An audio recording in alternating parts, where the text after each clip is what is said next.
ಪಾರ್ವತಿ ನನ್ನ ಜೊತೆನೇ double game ಮಾಡ್ತಾ ಇದ್ದಾಳೆ. ಅಲ್ಲ, ನನಗೆ ನ್ಯಾಯ ಕೊಡಿಸ್ತೀನಿ ಅಂತ ಹೇಳಿ ನನ್ನೇ ಲಾಕ್ ಮಾಡಿಸ್ತಿದ್ದಾಳೆ. ಇಲ್ಲ ಇಲ್ಲ, ಇಲ್ಲಿದ್ದಷ್ಟು ನನಗೆ ಪ್ರಾಬ್ಲಮ್ ಜಾಸ್ತಿ. ಏನು ಮಾಡಲಿ? ಹಾಂ, ಮೊದಲು ರಾಣಾ ಸರಿ ಕಾಲ್ ಮಾಡಿ ನನ್ನ ಬೇಗ ಇಲ್ಲಿಂದ ಕರ್ಸ್ಕೊಳ್ಳಿ ಅಂತ ರಿಕ್ವೆಸ್ಟ್ ಮಾಡಬೇಕು.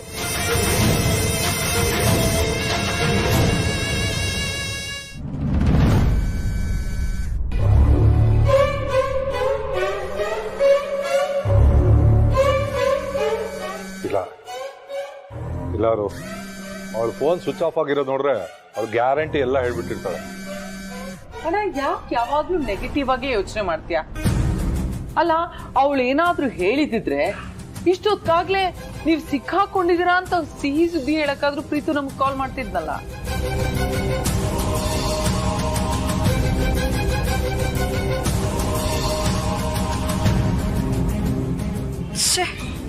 ಯಾಕೆ ಫೋನ್ ತೆಗಿತಿಲ್ಲ? ಸರ್ ಪ್ಲೀಸ್ ಫೋನ್ ತೆಗಿರಿ.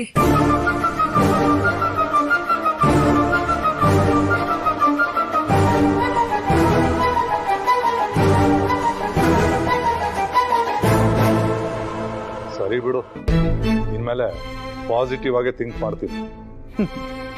ಗುಡ್.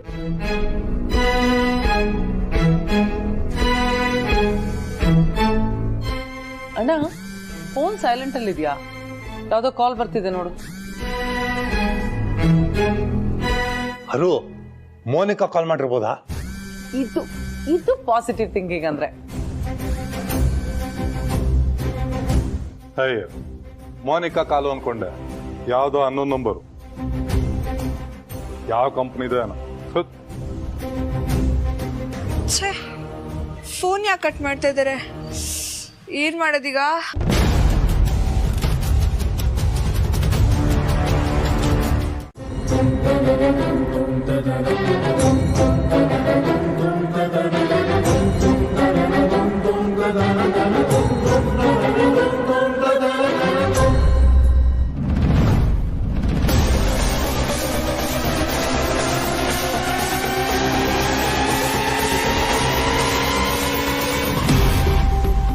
ಅಯ್ಯೋ, ಆಗ್ಲೇ ಜನನಿಯವರು ದೇವ್ರ ದೀಪ ಹಚ್ಬೇಕು ಅಂತ ಹೇಳ್ತಾ ಇದ್ರು.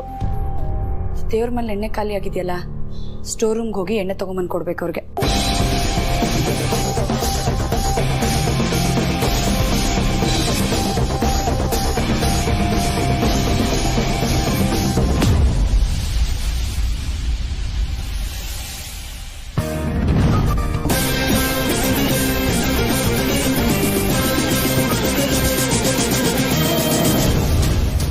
ಮನೇಲಿ ಎತ್ಕೊಂಡು ಜಯನಿಗೆ ಕಾಲ್ ಮಾಡ್ತಿದ್ದಾರೆ. ಹಲೋ ಜಯ, ಹೇಳಿ. ಜಯ ಅಲ್ಲ ಡಾರ್ಲಿಂಗ್, ನಾನು.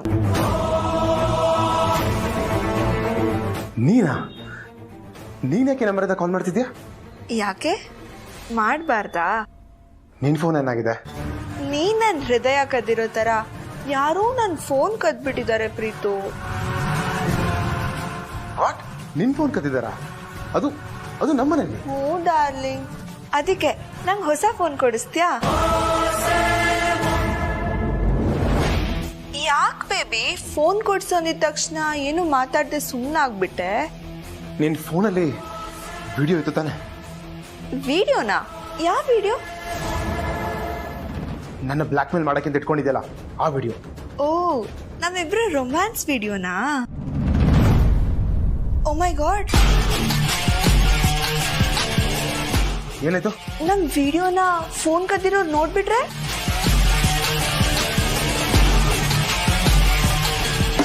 ಗಾಬರಿ ಆಯ್ತಾ ಡಾರ್ಲಿಂಗ್? ಸುಮ್ಮನೆ ಶಾಕ್ ಆಗ್ಲಿ ಅಂತ ಚೋಕ್ ಕೊಟ್ಟೆ ಅಷ್ಟೆ. ಡೋಂಟ್ ವರಿ, ಆ ವಿಡಿಯೋನ ಯಾರು ನೋಡಕ್ಕಾಗಲ್ಲ, ಯಾಕಂದ್ರೆ ಫೋನ್ನ ಲಾಕ್ ಮಾಡಿದ್ದೀನಲ್ಲ.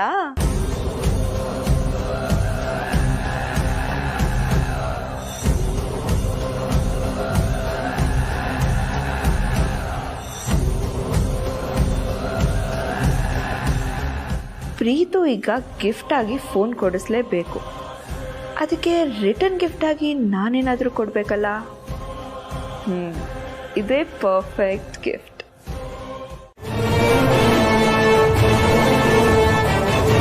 ಪ್ರೀತು, ಜನ್ ಇಲ್ಲಿ ಎಷ್ಟು ಕೂಗಿದ್ರು ಆಟೋ ಹಾಕೊಂಡು ಹೊರಟೆ ಆದ್ಲು ಬ್ರೋ. ಯಜಮಾನ್ರೆ ಕಾರ್ ತೆಗ್ರಿ.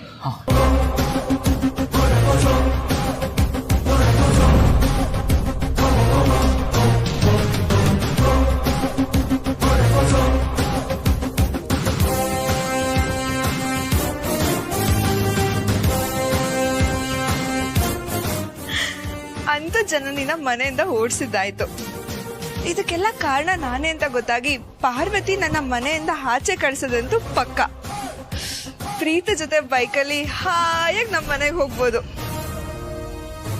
ಅದನ್ನ ಯಾರು ತಪ್ಸಕ್ಕಾಗಲ್ಲ. ಏನಿದಲ್ಲ?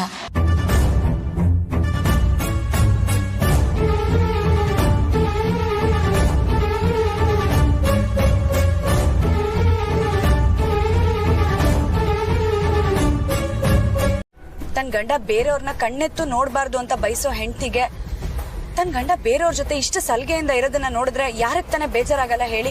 ಅವಳ ಮನ್ಸು ಇವಾಗ ಒಡೆದೋಗಿರೋ ಕನ್ನಡಿ ಆಗಿರುತ್ತೆ.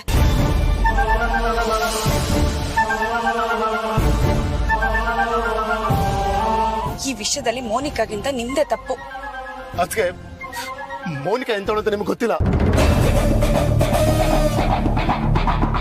ಆಯ್ತಪ್ಪ, ನಮಗ್ ಗೊತ್ತಿಲ್ಲ, ಆದ್ರೆ ನೀನ್ ಗೊತ್ತಿದೆ ತಾನೆ. ಅದ್ ಏನು ಅಂತ ನಮ್ಮ ಹತ್ರ ಆದ್ರೂ ಹೇಳು.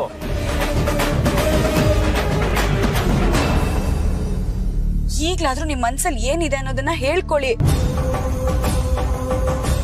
ನಿನ್ ಸೈಲೆನ್ಸ್ ನಮ್ ಇಡೀ ಫ್ಯಾಮಿಲಿ ನೆಮ್ಮದಿ ಹಾಳು ಮಾಡ್ತಾ ಇರೋದು. ಆಯ್ತು ಬಿಡು, ಅದೆಷ್ಟು ದಿನ ಹೀಗೆ ಇರ್ತೀಯ ನೋಡೋಣ. ಸರಿ ಯಜಮಾನ್ರೆ, ಇವಾಗ ಜನನಿಯವ್ರನ್ನ ಎಲ್ಲಿ ಅಂತ ಹುಡ್ಕೋದು?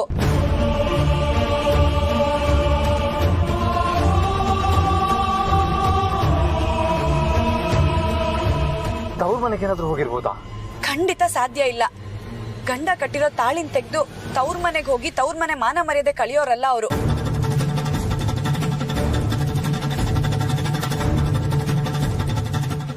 ಮತ್ತಿಂದ ಎಲ್ಲಿಗೆ ಹೋಗಿರ್ಬೋದು?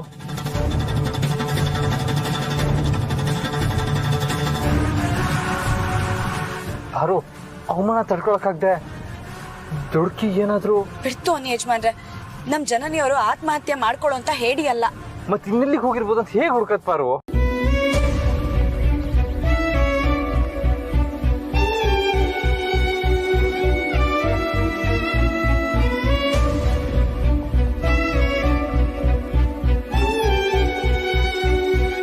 ಬ್ರೋ, ನನ್ಗೆ ಅವಳು ಎಲ್ಲಿಗೆ ಹೋಗಿರ್ತಾಳೆ ಅಂತ ಗೊತ್ತು ಬ್ರೋ. ಎಲ್ಲಿಗೆ ಪ್ರೀತು? ನಮ್ಮಿಬ್ಬರ ಮಧ್ಯೆ ಏನಾದ್ರು ಸಮಸ್ಯೆ ಬಂದ್ರೆ ಕೂತು ಮಾತಾಡಿದನ್ನ ಬಗೆಹರಿಸ್ಕೊಳಕ್ಕೆ ಅಂತ ಒಂದ್ ಜಾಗಕ್ಕೆ ಹೋಗ್ತೀವಿ. ಆ ಜಾಗಕ್ಕೆ ಹೋಗಿರ್ಬೋದು ಬ್ರೋ ಅವಳು. ಸರಿ, ಯಾವ ಜಾಗ ಅದು? ನಾನು ಹೇಳ್ತೀನಿ. Right ತಗೋಬ್ರ, U-turn.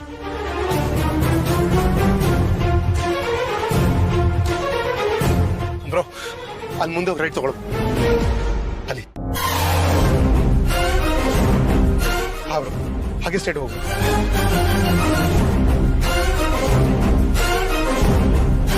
ಹಾ, ಇಲ್ಲೇ ಬ್ರೋ, ಇಲ್ಲಿ ರೈಟ್ ತಗೋ.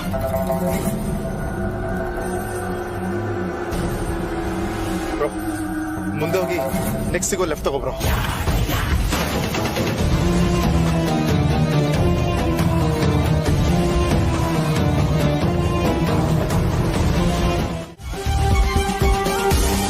ತಪ್ಪು, ಬರೀ ತಪ್ಪಲ್ಲ, ನಿಮ್ ಪ್ರಕಾರ ಅದು ನಂಬಿಕೆ ದ್ರೋಹನೇ. ಆದ್ರೆ ನಿಮಗ್ ಪೂರ್ತಿ ವಿಷಯ ಗೊತ್ತಿಲ್ಲ ಜನನಿಯವ್ರೆ.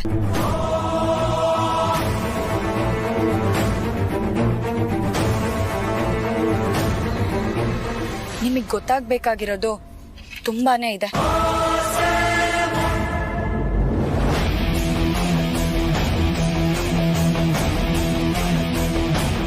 ಬನ್ನಿ ನನ್ ಜೊತೆ.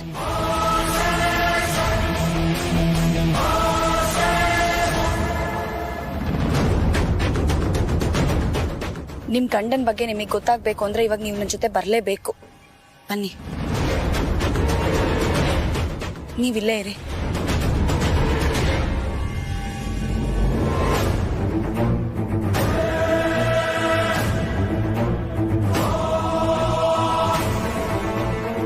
ಅದಕ್ಕೆ ನನ್ನ ಇಲ್ಲೇ ಇರಕ್ಕೆ ಹೇಳಿದ್ದಾರೆ ಅಂದ್ರೆ ಅದಕ್ಕೊಂದು ಒಳ್ಳೆ ಉದ್ದೇಶ ಇದ್ದೇ ಇರುತ್ತೆ. ನನ್ನ ಜನನಿ ಮುಂದೆ ತಪ್ಪಿತಸ್ತಾದ್ರೂ ಪರವಾಗಿಲ್ಲ, ಆದ್ರೆ ಯಾವ ಕಾರಣಕ್ಕೂ ಜನನಿನ ಕಳ್ಕೊಳಕ್ ನನಗಿಷ್ಟ ಇಲ್ಲ. ಅವಳು ಹೇಗಾದ್ರೂ ಮಾಡಿ ಮನೆಗೆ ವಾಪಸ್ ಬಂದ್ರೆ ಸಾಕಪ್ಪ. ಅದಕ್ಕೆ ಮೇಲೆ ನಂಬಿಕೆ ಇದೆ, ಅವರು ಅವಳನ್ನ ಖಂಡಿತ ಒಪ್ಪಿಸ್ತಾರೆ.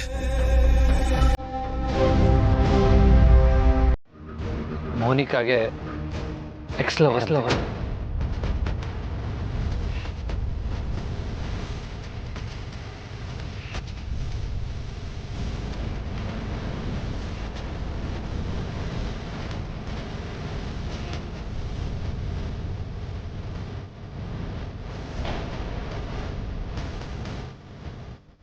ಏನ್ ಹೇಳ್ತಿದ್ದೀರಾ ಭಾವ? ಹಾಗಂತ ನಾವು ಹೇಳ್ತಾ ಇಲ್ಲ ಅಮ್ಮ, ಮೋನಿಕಾ ಹೇಳ್ಕೊಂಡಿದ್ದಾಳೆ. ಆದರೆ ಅದು ನಮ್ಮಿಬ್ಬರಿಗೆ ನಂಬಿಕೆ ಬರ್ತಾ ಇಲ್ಲ. ಯಾಕೆ? ಪ್ರೀತು ನಿಮ್ ತಮ್ಮ ಅಂತನಾ? ಇಲ್ಲ, ಮೋನಿಕಾ ಹೇಳಿದ ಮಾತಿನ ಮೇಲೆ ನಮ್ಮಿಬ್ಬರಿಗೂ ನಂಬಿಕೆ ಬರಲಿಲ್ಲ.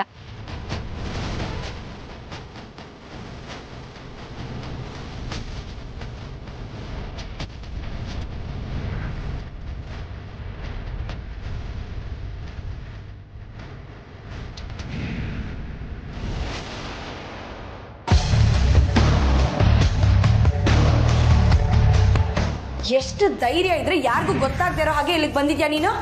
ಬಾ. ಡೋರ್ ಯಾಕೆ ಓಪನ್ ಮಾಡಿದ್ಯಾ? ಯಾರಾದ್ರೂ ಬಂದ್ರೆ ಏನ್ ಮಾಡ್ತೀಯಾ? ಪ್ರೀತು ನನ್ನ ನಂಬಿಸಿ ಮೋಸ ಮಾಡಿದಾನೆ. ನಾವಿಬ್ರು ಕಾಲೇಜಲ್ಲಿ ಇದ್ದಾಗಿಂದ ಒಬ್ರನ್ನೊಬ್ರು ಲವ್ ಮಾಡ್ತಿದ್ವಿ.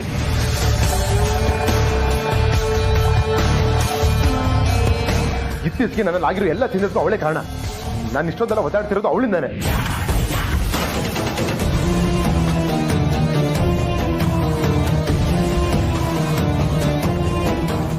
ಅವ್ರ ಮರ್ಯಾದೆ ಹೋದ್ರೆ ಅರ್ಸನ್ ಕೋಟೆಗೆ ಕೆಟ್ಟ ಹೆಸರು ಅಂತ ಮನೇಲೇ ಇರ್ಸ್ಕೊಂಡ್ವಿ.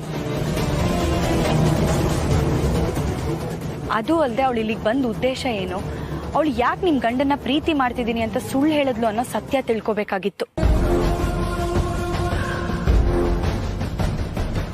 ಅದಕ್ಕೆ ನನ್ನ ಸ್ನೇಹಿತೆ ಅಂತ ಸುಳ್ಳು ಹೇಳಿ ಎಲ್ರಿಗೂ ಪರಿಚಯ ಮಾಡಿಸ್ದೆ.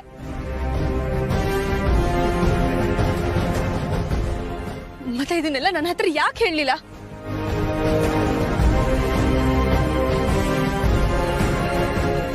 ಪ್ರೀತು ಸಂಬಂಧಪಟ್ಟಿರೋ ವಿಷಯನ ನನ್ನಿಂದ ಯಾಕೆ ಮುಚ್ಚಿಟ್ರಿ?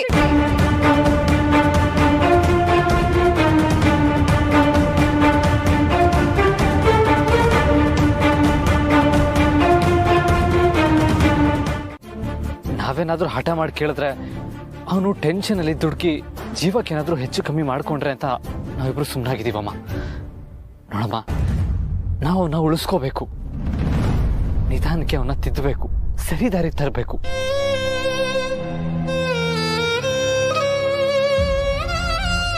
ಅದಕ್ಕೆ ಎಷ್ಟು ಟೈಮ್ ಆದ್ರೂ ಪರವಾಗಿಲ್ಲ, ನಾವು ತಾಳ್ಮೆ ಕಳ್ಕೋಬಾರ್ದಮ್ಮ. ಇದು ನಿನಗೂ ಅನ್ವಯಿಸುತ್ತೆ. ಹಾಗೆ ಈ ವಿಚಾರದಲ್ಲಿ ನಿನ್ನ ಸಪೋರ್ಟ್ ಕೂಡ ನಮಗೆ ತುಂಬಾ ಮುಖ್ಯ ಆಗುತ್ತೆ.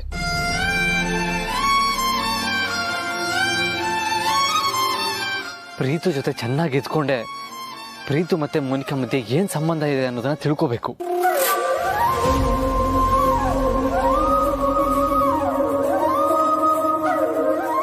ಅಷ್ಟೇ ಅಲ್ಲ ಜನನಿಯವರೇ, ಆ ಮೋನಿಕಾಯಿಂದನೂ ನಾವು ವಿಷಯನ ಬಾಯಿ ಬಿಡಿಸ್ಬೇಕು. ಆ ಥರ ಸಂದರ್ಭನ ನಾವು ಸೃಷ್ಟಿ ಮಾಡಬೇಕು. ಅದಕ್ಕೆ ಯಜಮಾನ್ರು ಹೇಳ್ದಾಗೆ ನಿಮ್ಮ ಸಹಕಾರನೂ ಬೇಕು.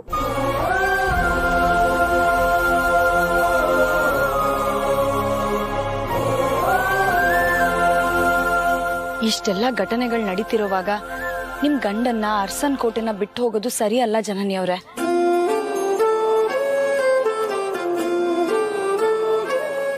ಈಗ ನಿಮ್ ಗಂಡಂಗೆ ಎಲ್ರಿಗಿಂತ ಹೆಚ್ಚಾಗಿ ನಿಮ್ಮ ಅವಶ್ಯಕತೆ ಬೇಕಾಗಿದೆ.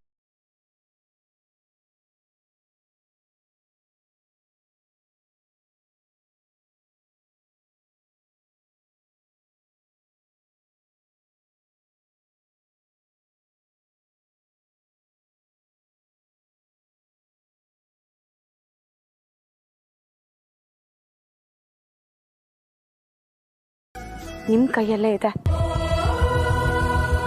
ಯೋಚನೆ ಮಾಡಿ ಜನನಿಯವರೇ.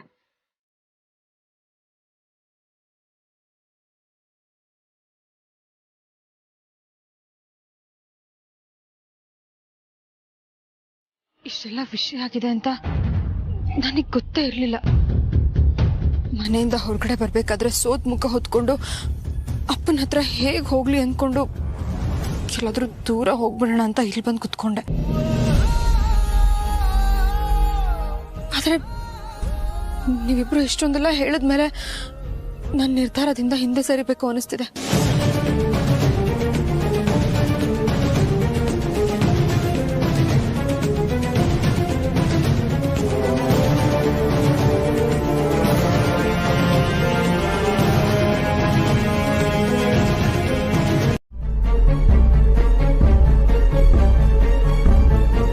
ಜನನಿಗೆ ಮೋಸ ಮಾಡಿದೀನಿ ನಾನು.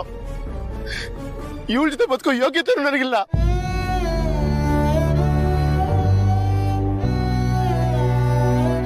ನಿನಗೆ ಬೇಕಾಗಿರೋದು ಜನನಿ ಹೊರತು ಯಾವ ಮೌನಿಕನೂ ಅಲ್ಲ ಬ್ರೋ. ಆದ್ರೆ ಜನನಿಗೆ ಮಾತ್ರ ನಾನ್ ಬೇಡ.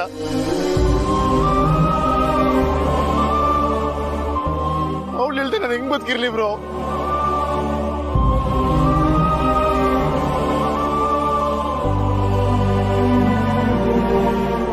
ಹೆಂಗ್ ಬದುಕಿರ್ಲಿ? ಪ್ಲೀಸ್ ತಡಿಬೇಡ ಬ್ರೋ. ಪ್ರೀತು,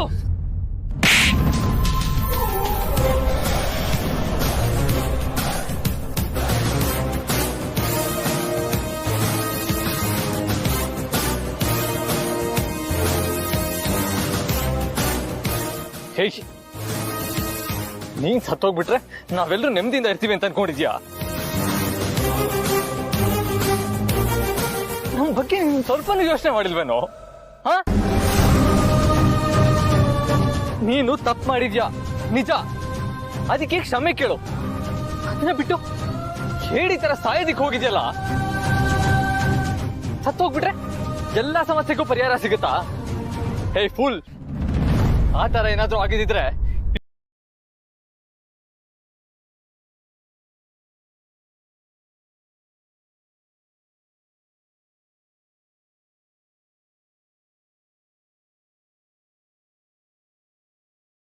ಜನನಿ ನಾನು ಯಾವತ್ತೂ ಕ್ಷಮಿಸಲ್ಲ ಬ್ರೋ.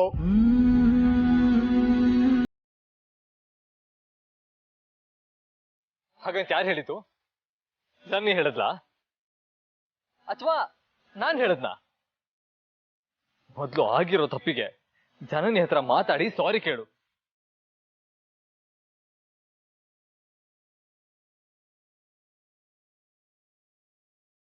ಜನನಿ ಅವ್ರಿಗೆ ಎಲ್ಲ ವಿಚಾರನೂ ಹೇಳ ಹಾಕಿದೆ.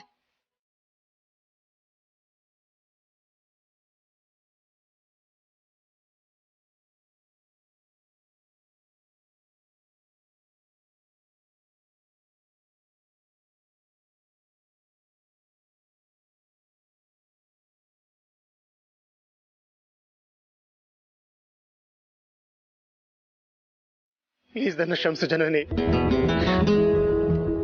ನಿನ್ನ ಬಿಟ್ಟು ಬದುಕೋ ಶಕ್ತಿ ನನಗಿಲ್ಲ. ಪ್ಲೀಸ್ ನನ್ ಬಿಟ್ಟು ಹೋಗ್ಬೇಡ.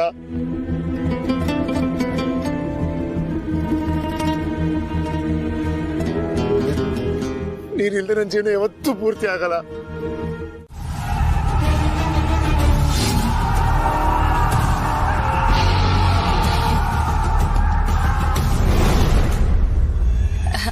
ಅತ್ಯಮ್ಮ, ಆ ಥರ ಎಲ್ಲ ಏನೂ ಆಗಿಲ್ಲ.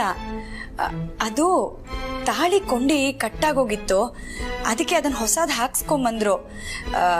ನಾವಿಬ್ರು ದೇವ್ರ ಮುಂದೆ ನಿಂತ್ಕೊಂಡು ನೀವೇ ಅವ್ರ ಕೊಳ್ಳಿಗೆ ತಾಳಿ ಹಾಕಿ ಅಂತ ಹೇಳ್ತಿದ್ವಿ ಅಷ್ಟೇ. ಹೌದಾ? ಎಲ್ಲಿ ಏನಾಗೋಯ್ತು ಅಂತ ಗಾಬರಿ ಆಗ್ಬಿಟ್ಟಿದ್ದೆ ನಾನು.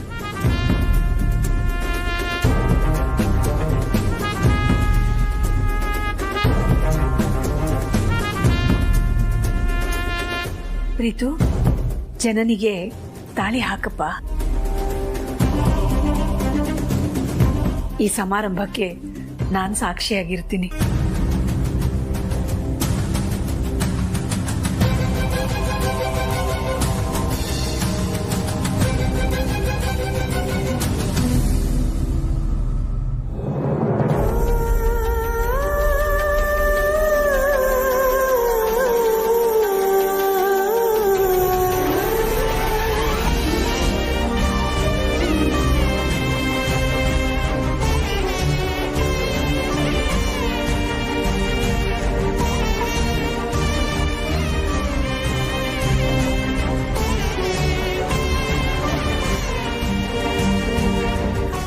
ಇಬ್ರು ದೇವ್ರ ಆಶೀರ್ವಾದ ತಗೊಳ್ಳಿ.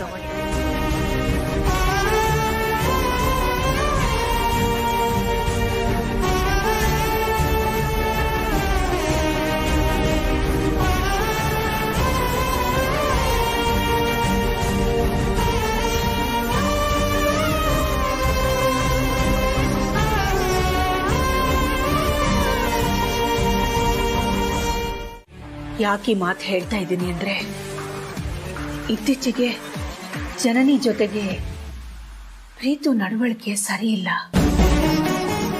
ಅವರಿಬ್ಬರ ಬಾಂಧವ್ಯದಲ್ಲಿ ಮೊದಲಿನ ಮಾಧುರ್ಯ ಇಲ್ಲ ಅನ್ನೋದು ಎಲ್ರಿಗೂ ನಿಚ್ಚಳವಾಗಿ ಕಾಣಿಸ್ತಾ ಇದೆ. ಇಂಥ ಸಂದರ್ಭದಲ್ಲಿ ಆದಿ, ಪಾರ್ವತಿ, ಪ್ರೀತು, ಜನನಿ 4 ಜನ ಹೊರಗಡೆ ಹೋಗ್ತಾರೆ. ಮನೆಗೆ ಬರ್ತಿದ್ದ ಹಾಗೆ ಪ್ರೀತು ಕೈಯಲ್ಲಿ ಜನನಿಗೆ ತಾಳಿ ಕಟ್ಟಿಸ್ತಾರೆ. ಇದನ್ನೆಲ್ಲ ನೆನ್ಸ್ಕೋತಾ ಇದ್ರೆ ಆದಿ, ಪಾರ್ವತಿ ನಮ್ಮಿಂದ ಏನಾದ್ರೂ ಮುಚ್ಚಿಡ್ತಿದಾರ ಅಂತ ಭಯ ಆಗ್ತಿದೆ. ಮಾತ್ರ ಅಲ್ಲ, ಜನನಿ ಪ್ರೀತು ಮಧ್ಯದಲ್ಲಿ ಏನಾದ್ರೂ ಬಿರುಕುಂಟಾಗಿದ್ಯಾ ಅಂತ ಆತಂಕ ಆಗ್ತಿದೆ ರಘು. ಪ್ರೀತು ಪ್ರೀತು ಮಾವ, ನಿಮ್ಮೆಲ್ಲ ಪ್ರಶ್ನೆಗೂ ಅನುಮಾನಕ್ಕೂ ನಾನು ಉತ್ತರ ಕೊಡ್ತೀನಿ. ಆದ್ರೆ ನನ್ಗೊಂದು ಸ್ವಲ್ಪ ಕಾಲಾವಕಾಶ ಕೊಡಿ. ಅಲ್ಲಮ್ಮ, ಅದು ಊಟಕ್ಕೆ ಬನ್ನಿ. ತಾಳಿ ಕೊಂಡಿ ಕಟ್ಟಾಗಿದ್ದು ಯಾವ್ದಾದ್ರೂ ಅಪಾಯದ ಮುನ್ಸೂಚನೆನ ರಘು?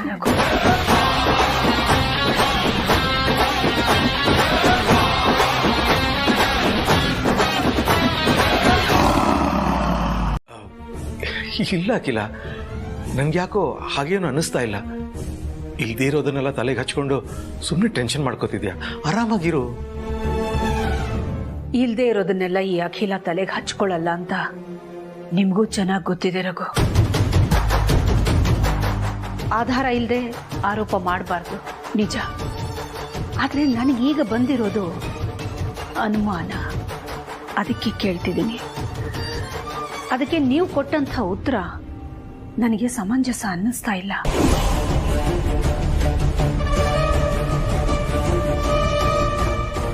ಇತ್ತೀಚೆಗೆ ನಮ್ಮ ಮನೇಲಿ ಏನ್ ನಡೀತಾ ಇದೆ ಅನ್ನೋದು ನಿಮ್ಗೂ ಗೊತ್ತಿದೆ.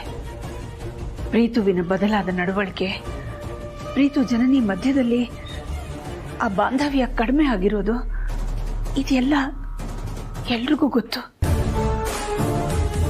ಪ್ರೀತು ಜನನಿ ಕುತ್ತಿಗೆಗೆ ತಾಳಿ ಕಟ್ಟೋದನ್ನ ನೋಡಿದಾಗ ನನ್ನ ಮುಖದ ಮೇಲೆ ಖುಷಿ ಇದ್ರೂ ಕೂಡ ಮನಸ್ಸಿನಲ್ಲಿ ಆತಂಕನೇ ಇತ್ತು. ಅದಕ್ಕೆ ಕೇಳ್ತಾ ಇದ್ದೀನಿ, ನನಗೆ ಗೊತ್ತಿಲ್ದಿರೋ ವಿಷಯ ಏನಾದರೂ ನಿಮಗೆ ಗೊತ್ತಿದೆಯಾ ಅಂತ. ಖಂಡಿತ ಇಲ್ಲ ಅಖಿಲ. ಒಂದ್ ವೇಳೆ ಗೊತ್ತಾದ್ರೆ ಮೊದಲು ಹೇಳೋದು ನಿನಗೆ ಅಲ್ವಾ? ಈ ನಂಬಿಕೆನ ಆದಿತ್ಯ, ಪಾರ್ವತಿ ಪ್ರೀತಿ ಮಾಡುವಾಗ ತೋರಿಸ್ಲಿಲ್ವಲ್ಲ ರಘು ನೀವು? ನನಗೆ ವಿಷಯ ಗೊತ್ತಾದ್ರೆ ಅವರಿಬ್ಬರ ಪ್ರೀತಿಗೆ ಎಲ್ಲಿ ತೊಂದರೆ ಆಗುತ್ತೋ, ನನ್ನಿಂದ ತೊಂದರೆ ಆಗುತ್ತೋ ಅನ್ನೋ ಕಾರಣಕ್ಕೆ ಅದನ್ನ ಮುಚ್ಚಿಟ್ರಿ. ಅದೇ ರೀತಿ ಈಗ ಪ್ರೀತು ಜನನಿ ಮಧ್ಯ ಏನ್ ನಡೆದಿದೆ ಅಂತ ನನಗೆ ಗೊತ್ತಾದ್ರೆ ನಾನು ನೊಂದ್ಕೋತೀನಿ ಅನ್ನೋ ಕಾರಣಕ್ಕೆ ನೀವು ನನ್ನಿಂದ ವಿಷಯ ಮುಚ್ಚಿಡ್ತಿಲ್ಲ ತಾನೆ? ನೋಡಾಕಿಲ್ಲ, ಆದಿತ್ಯ ಪಾರ್ವತಿ ಪ್ರೀತಿ ವಿಚಾರನಿಂದ ಮುಚ್ಚಿಟ್ಟಿದ್ದು ನಿಜ, ಒಪ್ಕೋತೀನಿ. ಆದರೆ ಆಗ ನನಗೂ ಭಯ ಇತ್ತು. ನಿನಗೆ ಹೇಳಿದ್ರೆ ನೀನು ಒಪ್ಪಲ್ಲ ಅನ್ನೋ ಅನುಮಾನನೂ ಇತ್ತು. ಹಾಗಾಗಿ ಹೇಳ್ದೆ ಮುಚ್ಚಿಟ್ಟಿದ್ದೆ. ಆದರೆ ಪ್ರೀತು ಜನನಿ ಮಧ್ಯೆ ಏನಾದರೂ ಮನಸ್ತಪ್ಪ ಇದ್ರೆ ಅದು ಹೇಳಲೇಬೇಕಾಗತ್ತೆ. ಇಲ್ಲದೆ ಹೋದ್ರೆ ಹಾಳಾಗೋದು ಅವರಿಬ್ಬರ ಜೀವನ ತಾನೆ. ನೋಡ್ಕೊಂಡು ಸುಮ್ಮನಿರೋಕ್ಕಾಗತ್ತಾ? ಇಲ್ಲ, ನನಗೇನು ಆ ಥರದ್ದು ಏನು ಘಟನೆ ನಡೆದಿಲ್ಲ ಅಂತ ಅನಿಸ್ತಾ ಇದೆ. ಸರಿ ರಘು, ನಿಮ್ಮ ಮಾತನ್ನ ನಂಬ್ತೀನಿ. ಗುಡ್. ಆದರೆ ಅಖಿಲ, ನೀನು ನನ್ನ ಮೊದಲಿನ ಅಖಿಲ ಆಗಬೇಕು. ಅಂದ್ರೆ ಈ ಮುಖದಲ್ಲಿ ಗುಲಾಬಿ ಹೂವಿನ ತರ ನಗು ಅರಳ್ತಿರ್ಬೇಕು. ಅದೇ ನನ್ನ ಆಸೆ. ಯಾವುದಕ್ಕೂ ಪ್ರೀತು ಜನನಿ ಮೇಲೆ ಒಂದು ಕಣ್ಣಿಟ್ಟಿರಿ ರಘು. ಸರಿ, ಆದ್ರೆ ನೀನಿನ್ನೂ ರಿಲ್ಯಾಕ್ಸೇ ಆಗಿಲ್ವಲ್ಲ? ನೋಡು, ನಿನ್ ಮುಖದಲ್ಲಿ ನಗು ನೋಡೋಕ್ಕೆ ನಾನು ಏನ್ ಮಾಡ್ಬೇಕು ಹೇಳು? ಮಾಡ್ತೀನಿ. ನಾನು ಸರಿ ಹೋಗ್ತೀನಿ. ನಾನು ಸರಿಯಾಗಿರ್ತೀನಿ ರಘು. ಅಲ್ಲ ಫ್ರೆಂಡ್ಸ್, 4 ವರ್ಷದಿಂದ ನನ್ನ ನೀವು ನೋಡ್ತಾ ಇದ್ದೀರಾ. ನಾನು ಅಷ್ಟೊಂದು ದಡ್ಡಿನ ಇಲ್ಲ ಅಲ್ವಾ? ಯಾಕೆಂದ್ರೆ ಈ ಮನೇಲಿ ಆದಿತ್ಯ ಪಾರ್ವತಿ ಲವ್ ಸ್ಟೋರಿನ ಫಸ್ಟ್ ಕಂಡಿಡಿದವಳು ನಾನೇ. ಆದ್ರೆ ಆಗ ನನ್ಗದೇನೋ ಸಿಂಡ್ರೋಮ ಕಾಯಿಲೆ ಇದೆ ಅಂತ ಮನೆಯವ್ರ ಜೊತೆಗೆ ನನ್ನೂ ಸೇರಿಸಿ ನಂಬಿಸಿದ್ರು. ಈಗ ಅದೇ ತರ ಮೋನಿಕಾ ವಿಷಯದಲ್ಲಿ ನನ್ನನ್ನ ಬಕ್ರ ಮಾಡ್ತಾ ಇದ್ದಾರೆ ಅಂತ ನನ್ಗನ್ನಿಸ್ತಾ ಇದೆ. ಅಲ್ಲ ಫ್ರೆಂಡ್ಸ್, ಅದು ಯಾವ ಆಂಗಲ್ ಇಂದ ಆ ಹಳ್ಳಿ ಗುಗ್ಗು ಪಾರ್ವತಿಗೆ ಈ ಮೋನಿಕಾ ಫ್ರೆಂಡು ಅನ್ನಿಸ್ತಾಳೆ? ನೀವೇನಾದ್ರೂ ನಂಬ್ತೀರಾ? ನಾನಂತೂ ನಂಬಲ್ಲ. ಆದ್ರೆ ಈ ವಿಷಯನ ಅಕ್ಕನ ಹತ್ರ ಹೇಳೋದು ಹೇಗೆ? ಬಲವಾದ ಸಾಕ್ಷಿ ಇಲ್ಲ ನನ್ನ ಹತ್ರ. ನಿಮ್ಮ ಹತ್ರ ಹೇಳ್ದಾಗೆ ನನ್ನ ಅಕ್ಕನ ಹತ್ರ ಹೇಳಕ್ಕಾಗಲ್ಲ. 2 ಕೆನೆ ಬೂತ್ಕೊಳಂಗ್ ಹೊಡಿತಾರೆ. ಹೇಗಾದ್ರೂ ಮಾಡಿ ಆ ಮೋನಿಕಾ ಪಾರ್ವತಿ ಫ್ರೆಂಡ್ ಅಲ್ಲ ಅನ್ನೋದನ್ನ ಸಾಬೀತು ಮಾಡಬೇಕು. ಅದಕ್ಕೆ ಸಾಕ್ಷಿ ಬೇಕು. ನಾನು ಏನ್ ಮಾಡ್ಲಿ ಫ್ರೆಂಡ್ಸ್? ಅಯ್ಯೋ ಜನನಿಯವರೇ, ಜನನಿಯವರೇ, ಯಾರನ್ನು ಹುಡುಕ್ತಾ ಇದ್ದೀರಾ? ಅದೇ ನೀವ್ ಯಾರನ್ನು ಕರೆದ್ರಲ್ಲ. ನಾನು ಕರೆದಿದ್ದು ನಿಮ್ಮನ್ನೇ. ಅಲ್ಲ ಅಕ್ಕ, ನನ್ನನ್ನ ತಂಗಿ ಅನ್ಕೊಂಡು ಹೋಗು ಬಾ ಅಂತ ಕರೀರಿ ಅಂದ್ರೆ ಇನ್ನು ನನ್ನನ್ನ ಜನನಿಯವರೇ ಹೋಗಿ ಬನ್ನಿ ಅಂತ ಕರಿತಾ ಇದ್ದೀರಲ್ಲ. ಅಭ್ಯಾಸ ಬಲ, ಹಾಗೆ ಕರೆದ್ಬಿಟ್ಟೆ. ಕ್ಷಮಿಸ್ಬಿಡು ಜನನಿ. ಪರವಾಗಿಲ್ಲ, ಅದೇನ್ ಹೇಳಿ ಅಕ್ಕ. ಮೊನ್ನೆಯಿಂದ ನನ್ನ ಮನ್ಸಲ್ಲಿ ಒಂದು ವಿಷಯ ಕೊರಿತಾ ಇತ್ತು. ನೀನ್ ಯಾವ ಕ್ಷಣದಲ್ಲಾದ್ರೂ ನನ್ನ ಹತ್ರ ಆ ವಿಷಯದ ಬಗ್ಗೆ ಬಂದು ಕೇಳ್ಬೋದು ಅನ್ನೋ ಅಳಕಿತ್ತು. ಆದ್ರೆ ನೀನ್ ಅದ್ರ ಬಗ್ಗೆ ನನ್ನ ಹತ್ರ ಏನು ಕೇಳಲೇ ಇಲ್ವಲ್ಲ. ಅದಕ್ಕೆ ನಾನೇ ತಿಳ್ಕೊಳ್ಳೋಣ ಅಂತ ಬಂದೆ. ಏನು? ನಾನು ಮೋನಿಕನ್ನ ಅತ್ಯಮ್ಮಂಗ್ ಪರಿಚಯ ಮಾಡಿಸೋವಾಗ್ಲೇ ನೀನ್ ಕೂಡ ಊರಿಂದ ಬಂದೆ. ಮೋನಿಕಾ ಇವಾಗ ಊರಿಂದ ಬಂದಿದ್ದಾಳೆ ಅನ್ಕೊಂಡು ಅತ್ಯಮ್ಮ ಅವಳಿಗೆ ಇಲ್ಲೇ ಇರೋದಕ್ಕೆ ಒಪ್ಪಿಗೆ ಕೊಟ್ರು. ಆದ್ರೆ ಮೋನಿಕನ್ ಬ್ಯಾಗು ನಿನ್ ರೂಮಲ್ಲಿ ಇದ್ದದನ್ನ ನೋಡಿ ನೀನ್ ಅವಳನ್ನ ಪ್ರಶ್ನೆ ಮಾಡಿದಾಗ ಪಾರ್ವತಿಯವರೇ ನನ್ನನ್ನು ಇಲ್ಲಿರೋದಕ್ಕೆ ಹೇಳಿದ್ರು ಅಂತ ಹೇಳಿದ್ಲು. ನೀನ್ ಬಂದು ನನ್ನ ಹತ್ರ ಕೇಳಿದಾಗ ನನ್ಗೇನು ಹೇಳಬೇಕು ಅಂತಾನೆ ಗೊತ್ತಾಗ್ಲಿಲ್ಲ. ಅದಕ್ಕೆ ನಾನು ನೀನ್ ಊರಿಂದ ಬರೋವರೆಗೂ ಅವಳು ನಿಮ್ಮ ರೂಮಲ್ಲೇ ಇರಲಿ ಅಂತ ನಾನೇ ಹೇಳಿದ್ದು ಅಂತ ಸುಳ್ಳು ಹೇಳ್ಬಿಟ್ಟೆ. ಆದರೆ ನಾವಿಬ್ರು ಒಂದೇ ಸಮಯಕ್ಕೆ ಊರಿಂದ ಬಂದ್ವಿ. ಹೀಗಿರೋವಾಗ ಮೋನಿಕನ್ ಬ್ಯಾಗು ನಾನು ಬರೋಕ್ಕೂ ಮುಂಚೆ ನನ್ನ ರೂಮಲ್ಲಿ ಹೇಗೆ ಬಂತು ಅಂತ ನಿನಗೆ ಅನ್ನಿಸ್ಲೇ ಇಲ್ವಾ? ನಿನಗೆ ನನ್ನ ಮೇಲೆ ಅನುಮಾನನೇ ಬರಲಿಲ್ವಾ? ನೀನು ಯಾಕೆ ನನ್ನ ಹತ್ರ ಇದ್ರ ಬಗ್ಗೆ ಏನೂ ಕೇಳಲಿಲ್ಲ? ನಿಜ ಹೇಳ, ನಿನಗೆ ಸುಳ್ಳು ಹೇಳೋದಕ್ಕೆ ಬರಲ್ಲ ಅಂತ ನನಗೆ ಗೊತ್ತು. ನೀವ್ ಹೇಳಿದ್ರಲ್ಲ ನಿನಗಂಥ ಯೋಚನೆನೇ ಬರ್ಲಿಲ್ವಾ ಅಂತ. ಆಕ್ಚುಲಿ ಅಂತ ಯೋಚನೆಗಳು ಬರೋದು ಯಾವಾಗ ಗೊತ್ತಾ? ಮನುಷ್ಯನ ಮೇಲೆ ನಂಬಿಕೆನೇ ಇಲ್ಲದೆ ಇದ್ದಾಗ. ಆದ್ರೆ ನಾನು ನನಗಿಂತ ಹೆಚ್ಚಾಗಿ ನಿಮ್ಮನ್ನ ನಂಬ್ತೀನಿ. ಅದಕ್ಕೆ ನನಗ ಯೋಚನೆನೇ ಬರಲಿಲ್ಲ. ನನ್ನ ಮೇಲೆ ಇಷ್ಟು ನಂಬಿಕೆ ಇಟ್ಕೊಂಡಿದ್ಯಲ್ಲ, ನಾನು ಯಾವಾಗಲೂ ಅದಕ್ಕೆ ಋಣಿಯಾಗಿರ್ತೀನಿ.